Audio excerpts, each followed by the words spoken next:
Okay, so we're here. I'm going to get started on the ellipse, the introduction to the ellipse. I'm not going to do any problems in the section. I'm just going to show you what it's all about, but I'll save any homework work on the day we come back from Thanksgiving, which is Monday the 30th. Then I'll give you the quiz, which is on the parabola, and then we're off. Okay, so again, in case you're not sure, no class tomorrow, no class Friday. The whole school is closed for Thanksgiving, so everybody have a nice Thanksgiving. Okay, as usual, the quiz is due Monday, 9/10. You know, if you don't want it to bother your Thanksgiving weekend, get it done fast. A lot of students do that. They finish it, you know, as soon as I give you the quiz, they finish it within an hour or two, and then it's over. Then that's it. And again, that way, in case something's not right, I have a chance to, you know, give you hints on how to fix it up. But if you submit it Monday 11:30, like 9 a.m., then I don't have a chance to do that, which you still can do, but you just don't have that extra thing there. Okay, so again, time-wise, aiming for Thursday, the 10th of December for the last regular test. Friday, 11th is our last regular day. You can ask questions about previous exams, let's say. Final exam is Monday the 14th, 8:10 to 10:40. So you have 2.5 hours to do the final exam. And to study for the final exam, just go back over the old exams. Okay. All right, so let me introduce the ellipse. I won't do any homework problems in it.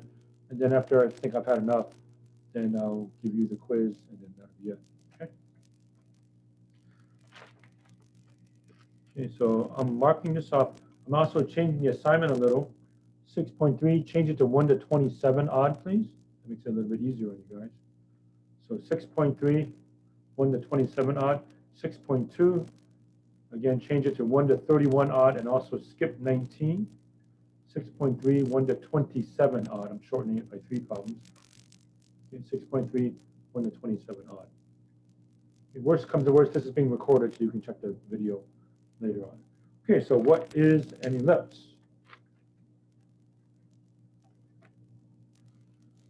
Okay, so 6.3, page 326 and 327.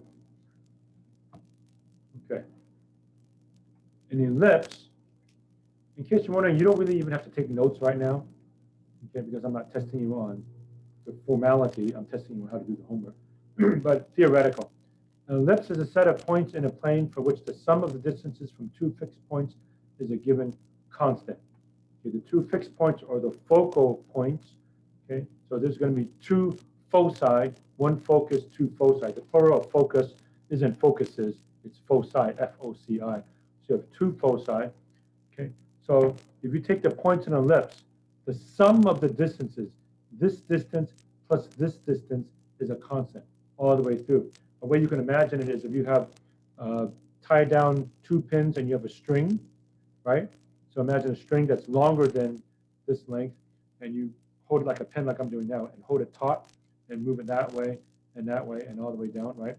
Then the sum of the lengths of the distances are obviously the same because the distance from here to here is the same and the string length doesn't change. So if you hold these two down and just make the string taut and then swing it that way, in this way you can generate your ellipse. Okay? So the sum of the distances, this distance plus this distance, is always the same. So let's pretend it's 10. Okay, so that means from here, that plus that is 10, and that plus that is 10. And the distance away from this point to there plus that is also 10, and so on. Okay? You can work out the heavy-duty math by using the distance formula. Okay, I won't show it to you. You can look at it if you want to. I'll just give you the results. Okay, so what you're going to want is x squared over a squared plus y squared over b squared equals 1. I'll show you my version in a moment. So you can say put this on your formula sheet, but I'll show you my version, which is what I want you to have pretty much. This is true, but I don't want you to use this form. I'll show you a better form, which looks more like the Pythagorean theorem. Okay, but anyway, here's a general picture. X squared over a squared plus y squared over b squared equals 1. Okay, this is a standard form for an ellipse. X squared over a squared plus y squared over b squared equals 1. Notice that x and y are both squared. That wasn't true for the parabola, right? For the parabola, either x was squared and y wasn't, or the other way around. Y was squared and x wasn't. Now you have x squared and y squared divided by something. and the right-hand side is always 1. If it isn't 1, you make it a 1. Okay. A tells you how much you go in the x direction, left and right. B tells you how much you go up and down. Okay. And C, these are the two foci. There are two focuses, but that's not how you say it. It's supposed to be foci. So if you hear me say foci, say, what's this foci stuff? It's plural of focus. One focus, two foci. We're not supposed to say focuses. Okay, so anyway. Right? Of course, these are centered at the origin. If they're centered somewhere else, we know what to do. Make it x minus 5 or y plus 2 or whatever. Then we know what to do. Moves it left, right, up or down. Okay, and of course, the ellipse can be bulging this way, in which the case underneath the y would be bigger than the number underneath the x. Okay, now what they have here is actually correct, but I don't want you to use this. I'm always going to use the form where x squared is first, which is logical. X is before y in the alphabet. So we're always going to put the x squared first and the y squared second. Okay, so technically you can live with that, but I don't want you to. Okay, since I want everybody to be consistent. Okay, if you look at the picture right here, it looks like there's a Pythagorean relation, but it's not the one you're used to. Okay, we're used to saying a squared plus b squared equals c squared. Okay, look at this picture. Which one seems to be the biggest between a, b, and c? Looks like a is the biggest. Right? Looks like a is the biggest. Okay. So a would be the hypotenuse actually. So it's a squared equals b squared plus c squared. And I'll show you all of that. Okay, so now I'll show you my version of the ellipse. Okay, so for the ellipse, it's defined by two foci. Okay, it's a plural focus. Okay, so for the parabola, right? The parabola, it was defined by a point, a focus, and a directrix. You want all the points that are the same distance away from the focus and directrix. For the ellipse, you have two foci, F1 and F2.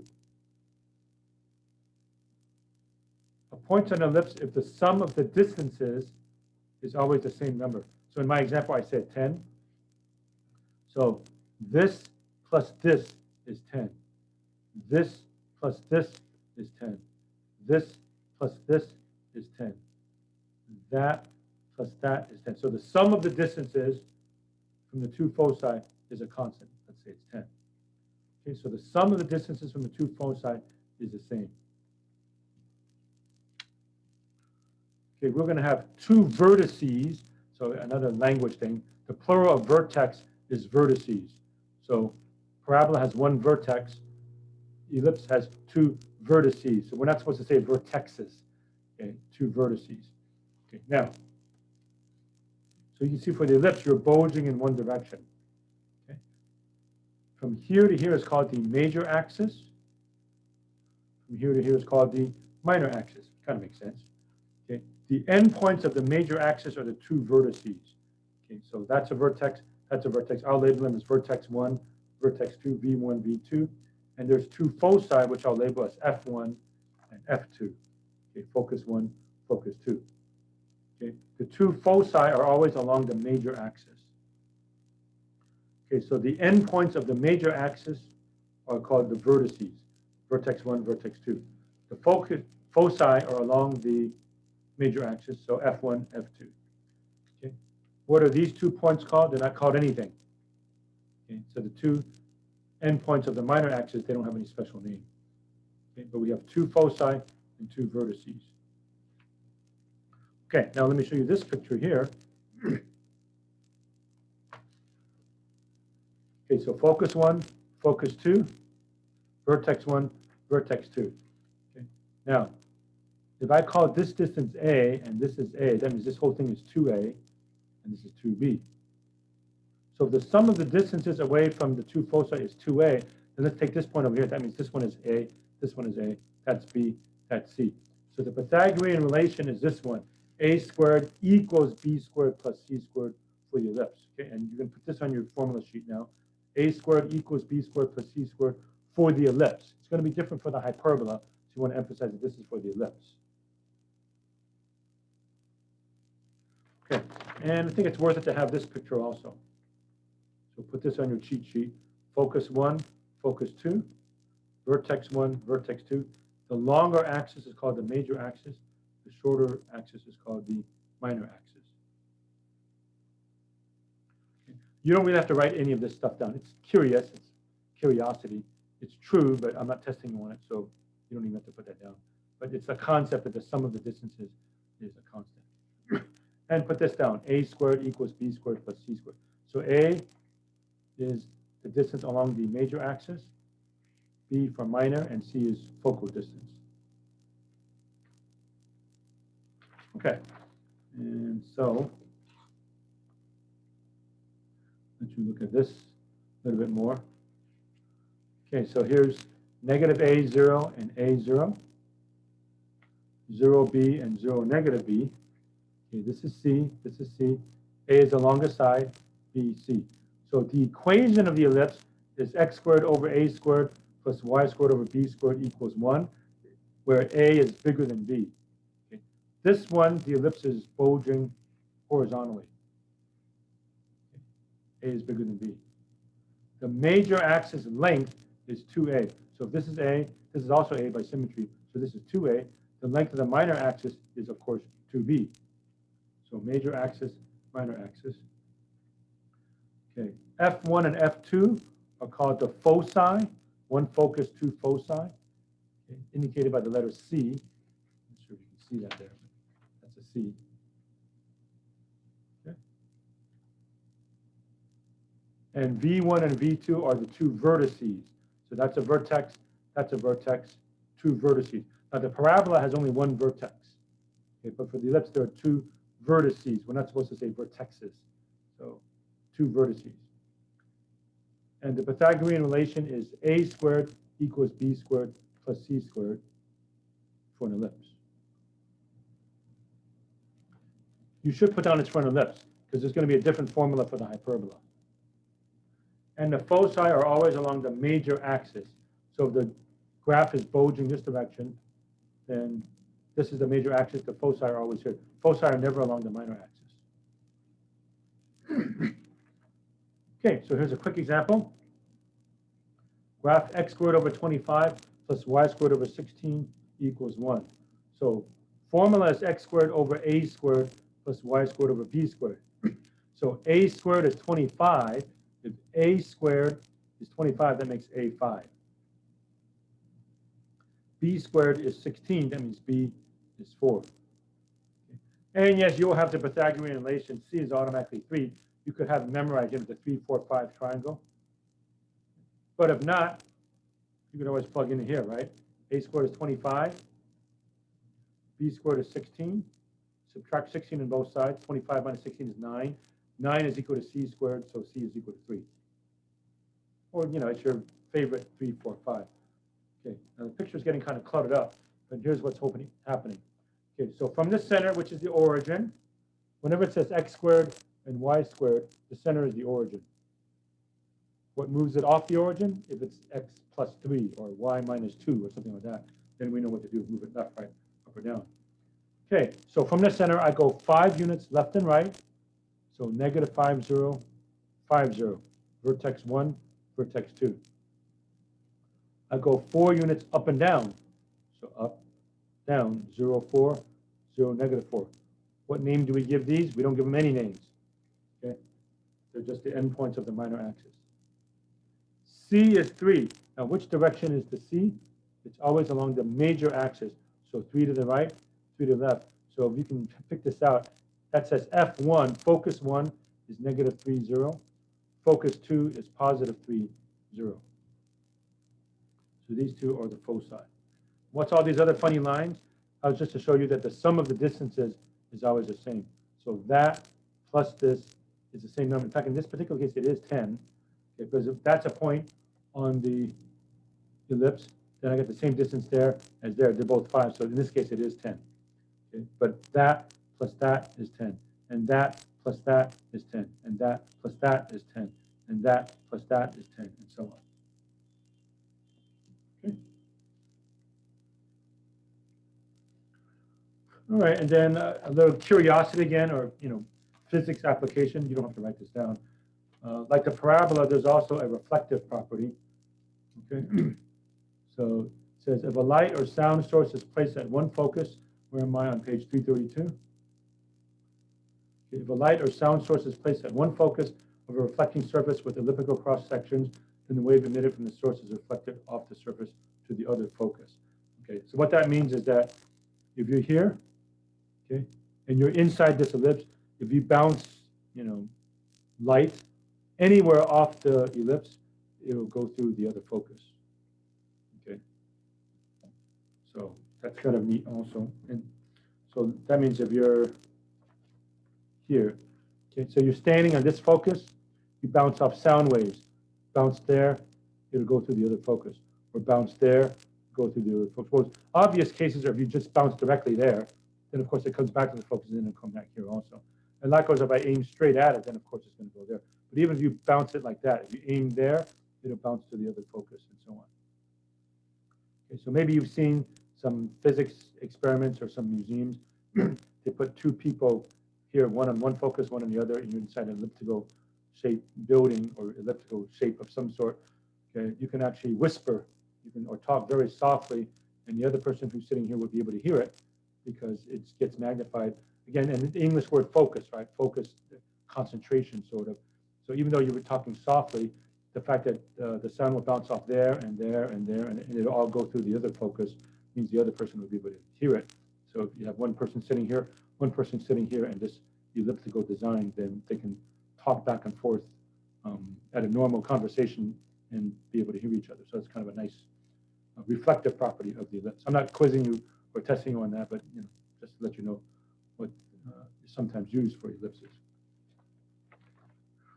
Okay, then the other type of ellipse is the one that's bulging vertically. Okay, so it goes like this. Okay, the way I'm going to write it is different than what the book has. Okay, and this is the way most books have it. X squared over b squared plus y squared over a squared equals 1, where a is bigger than b. So we're always going to write the x squared first and the y squared second. That deviates in what the book does. The book puts the y squared first, okay, but there's no reason to. Addition is commutative. That means you can switch the order around any way that you want. Most books do it this way. X first and then y, and just change the designation of a and b. So a is always going to be the larger number. Okay, so x squared over b squared plus y squared over a squared equals 1. A is bigger than b. Okay, and then this would be the picture. And by the way, if you want to put this on your formula sheet, you can. So this is the ellipse that's bulging vertically. Okay, so again, two types of ellipses. We had 4 different kinds of parabolas, right? For the parabolas, you had one that goes up, down, left, or right. Only 2 kinds of ellipses, and also 2 kinds of hyperbolas. So the ellipse is either going to bulge horizontally, so it looks like this. A is bigger than B. So this number is bigger than this number, like 25 and 16. The foci are along the major axis. And if you stop and think about it, if you just turn the picture 90 degrees, right, then you've got this other picture where it's bulging vertically. X squared over b squared plus y squared over a squared equals 1. So this number is bigger. So maybe this is the 25 and this is the 16. Okay, so now the vertices are at 0a and 0 negative a. The foci, F1 is 0c, F2 is 0 negative c. Okay. Nevertheless, this tells you how much you go left and right. So I go B units left and right, A units up and down. Okay. And once you figure out the C, by using the formula A squared equals B squared plus C squared, be careful, A is the larger number. You figure out the C, that always goes along the major axis. So in this particular case, the 2 foci would be one on top of each other, like so. Okay. And I'll give you one example of that, and then I'm pretty much done. Okay. So x squared over 64 plus y squared over 100 equals 1. So the number underneath the y is bigger than the number underneath the x. That tells me automatically it's going to bulge vertically. Okay. If it's the other way around, the number under the x is bigger than the number under the y, it's bulging horizontally. Okay. You can kind of tell me this is bigger number, right? Bigger number, so the x direction is going to be bigger, 5 versus 4, right? This one, the number under the y is bigger than the number under the x, so y I'm going to go up and down 10. X direction, left and right, I'm only going to go 8, so it's bulging more this direction. Okay. And a little side note, what happens if these 2 numbers are the same? like 64, 64, well, then you're going 8 left, right, up, and down. You'd have a circle. So you can think of a circle as a special case of an ellipse where you go the same amount left and right as up and down, right? For an ellipse, that's not true. For an ellipse, in general, the amount that you go left and right, in this case 8, will be different than the amount you go up and down, 10. But if these numbers are ever the same, then you actually do have a circle. Okay, so let's say this is 64, this is also 64, then you're going 8 left, right, up, and down, so you'd end up with a circle. Okay, so B is 8, A is 10. Regardless of which number is the larger, the number underneath the X tells you how much you're going in the X direction. So the X direction is 8. So 8, 0, negative 8, 0. The Y direction is 10. So 0, 10, 0, negative 10. Use A squared equals B squared plus C squared to find the C. So put a 10 here. 10 squared is 100. 8 here. 8 squared is 64. Subtract 64. 100 minus 64 is 36. C squared is 36. So C is equal to 6. So my focal distance is 6. So I go 6. Which direction do I go? It's always on the major axis, so the foci are along the y-axis. So 6 up and 6 down. So there's my picture. Okay, so from the center, the number underneath the x, 64, whose square root is 8, that tells me 8 to the left and to the right. Negative 8, 0, 8, 0. What do I call them? I don't call them anything. The larger number, 10, up and down, those are the two vertices. So vertex 1 is 0, 10. Vertex 2 is 0, negative 10. And now that I figured out that C is 6, okay, that tells me 6 up and down. See, how come I don't go left and right? Because the foci are always along the major axis. So 6 up, 6 down, focus 1, 0, 6, focus 2, 0, negative 6. So these are the two foci, 1 focus, 2 foci, 1 vertex, 2 vertices is what we have here. Okay, and that is my introduction to the ellipse. Okay, so next Monday, I'll get started with the homework problems. Okay, but otherwise, I was going to stop right here, just give you the introduction to the ellipse, and go ahead and give you the quiz. Okay, so let me check the chat real quickly, see if anybody has any questions.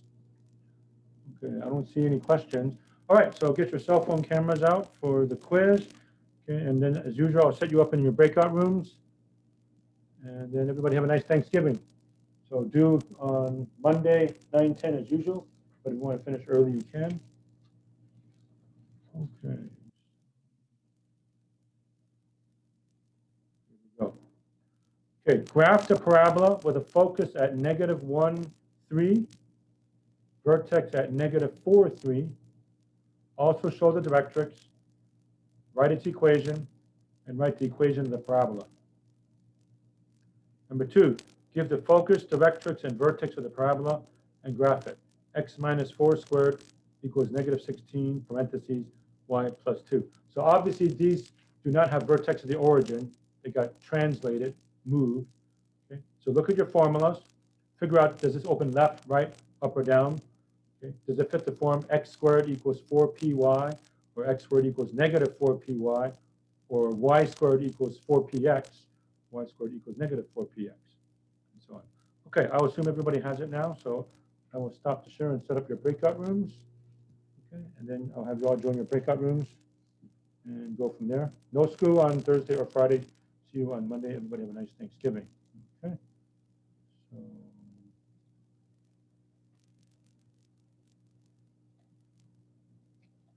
Okay, can everybody please join your breakout room this time? Sent out the invitation.